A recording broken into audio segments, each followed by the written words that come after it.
Assalamualaikum warahmatullahi wabarakatuh. Sebelumnya perkenalkan, nama saya Nila Quratul Uyun, NIM 3618014 dari Prodi Manajemen Dakwah IAIN Pekalongan.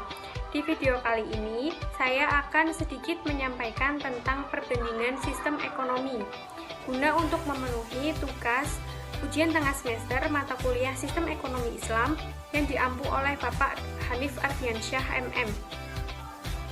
Sistem ekonomi merupakan suatu sistem yang digunakan dalam suatu negara untuk menyelesaikan dan menghadapi masalah dalam bidang ekonomi. Jadi, sistem ekonomi Islam adalah sistem yang digunakan dalam suatu negara untuk menyelesaikan dan menghadapi masalah-masalah dalam bidang ekonomi yang berlandaskan syariat Islam. Dengan bersandarkan kepada Al-Quran dan Hadis sebagai pedoman yang tujuan akhirnya adalah mencapai keridhaan Allah. Dengan menggunakan sarana yang tidak lepas dari syariat Islam, Al-Quran dan Hadis merupakan landasan hukum yang lengkap dalam mengatur segala aspek kehidupan umat, khususnya di bidang ekonomi. Seperti yang kita ketahui, bahwa sistem ekonomi pada setiap negara berbeda-beda, berdasarkan kepemilikan produksi, konsumsi, dan distribusi yang dilakukan. Demi tercapainya suatu tujuan, suatu sistem ekonomi yang digunakan yaitu untuk kemakmuran dan kesejahteraan masyarakat, mencapai kestabilan ekonomi, meningkatkan pertumbuhan ekonomi, serta meningkatkan pemerataan pendapatan di antara golongan atau lapisan masyarakat. Sistem perekonomian Islam bersifat universal, artinya dapat digunakan oleh siapapun, tidak terbatas pada umat Islam saja, dalam bidang apapun, serta tidak dibatasi oleh waktu ataupun zaman sehingga cocok untuk diterapkan dalam kondisi apapun, selama tetap berpegang pada kerangka kerja atau acuan norma-norma Islami. Berbagai kendala yang dihadapi di Indonesia sehingga sulit diterapkannya sistem ekonomi Islam secara sempurna disebabkan oleh beberapa faktor, yaitu yang pertama faktor eksternal yang mengacu pada ketidakmampuan pemerintah dalam mengambil keputusan secara sepihak karena harus disertai dengan musyawarah dalam mencapai mufakat. Yang kedua, faktor internal yang mengarah kepada perbedaan keyakinan dalam diri setiap masyarakat. Alasan yang sering muncul dalam hal ini adanya keyakinan bagi setiap individu. Diketahui Indonesia memang mayoritasnya masyarakatnya umat Islam. Di sisi lain bukan berarti agamanya Islam saja, tetapi agama lainnya juga terdapat di Indonesia. Dalam hal ini Indonesia mengakui adanya keberagaman agama, suku, dan budaya sehingga sistem ekonomi Islam di Indonesia sulit diimplementasikan secara sempurna. Dari anggapan tersebut sudah jelas kendala yang dihadapi Indonesia. Perbedaan keyakinan bagi setiap individual agama menjadi faktor yang mencolok sehingga tidak serta-merta mengambil keputusan pada satu pihak saja.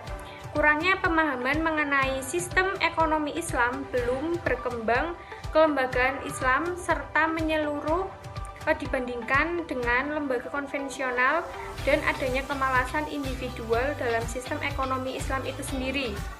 Meskipun Indonesia belum menggunakan sistem ekonomi Islam sebagai sistem perekonomian nasional, tapi upaya memberikan kesadaran kepada masyarakat, khususnya pengusaha muslim, akan pentingnya mempraktekkan ekonomi Islam dalam kehidupan sehari-hari gencar dilakukan.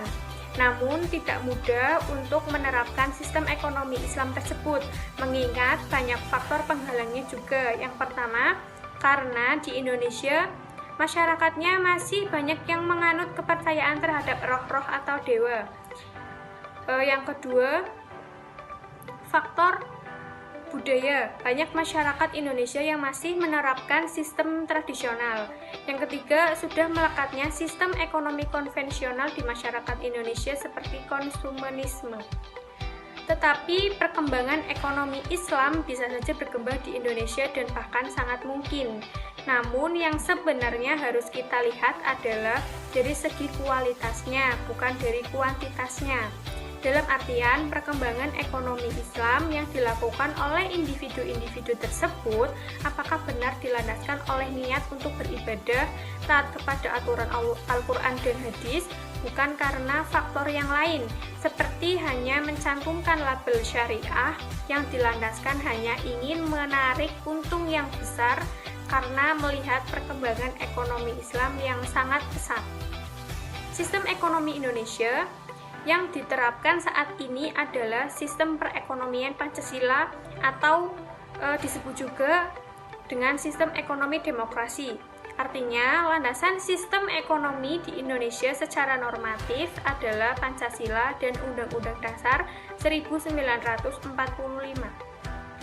Ada banyak faktor yang mempengaruhi proses pembangunan sistem ekonomi di suatu negara, baik itu faktor internal maupun faktor eksternal.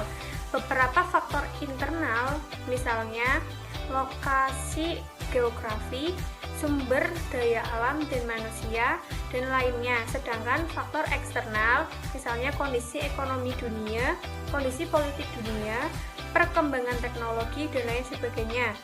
Sistem ekonomi Pancasila diterapkan di Indonesia karena di dalamnya terdapat makna demokrasi ekonomi dan dianggap paling sesuai dengan kondisi Indonesia pada saat ini.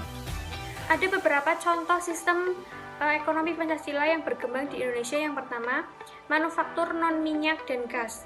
Pada tahun 2010, Indonesia menjual 7,6 juta sepeda motor yang terutama memproduksi di Indonesia dengan hampir 100% komponen lokal. Honda memimpin pasar dengan pangsa pasar 50,95%, diikuti oleh Yamaha dengan pangsa pasar 41,37%. Yang kedua, pasokan listrik, gas, dan air. Indonesia telah menyatakan minatnya baru-baru ini dalam kemungkinan penggunaan pembangkit nuklir. Indonesia telah menjalankan 3 reaktor riset, Pertamina, perusahaan gas negara, dan perusahaan listrik negara. Yang ketiga, transportasi dan komunikasi. Menurut Deloitte, pada tahun 2011, kegiatan terkait internet di Indonesia telah menghasilkan 1,6% dari produk domestik bruto nasional. Ini lebih besar dari ekspor peralatan elektronik dan listrik dan gas alam cair di 1,51% dan 1,45% masing-masing. Yang keempat, keuangan, real estate, dan layanan bisnis. Pada tahun 2015, layanan keuangan Indonesia mencakup 7,289 triliun rupiah, 70,5% dimiliki oleh 50 konglomerasi atau kepemilikan domestik dan asing. Yang 14 darinya adalah konglomerasi vertikal, 28 adalah konglomerasi horizontal, dan 8 konglomerasi campuran. 35 terutama entitas di industri perbankan, 1 di industri pasar modal, 13 di industri non-bank, dan 1 di industri keuangan khusus. Yang kelima, pekerja asing dan migran. Pada tahun 2011, Indonesia merilis 55.000 visa kerja orang asing, meningkat 10% dibandingkan tahun 2010. Sementara jumlah penduduk asing di Indonesia tidak termasuk turis dan utusan asing adalah 111.752 orang, naik 6% ke tahun lalu. Mereka yang menerima visa selama 6 bulan hingga 1 tahun kebanyakan berasal dari Cina, Jepang, Korea Selatan, India, Amerika, dan Australia. Beberapa dari mereka adalah pengusaha yang membuat bisnis baru. Yang keenam, pengeluaran publik. Total pembelanjaan publik Indonesia mencapai 1.806 triliun rupiah pada tahun 2015.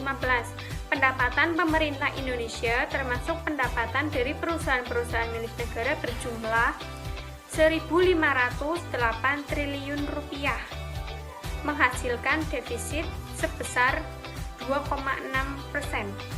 Sekian dari saya, mohon maaf apabila ada kesalahan. Terima kasih. Wassalamualaikum warahmatullahi wabarakatuh.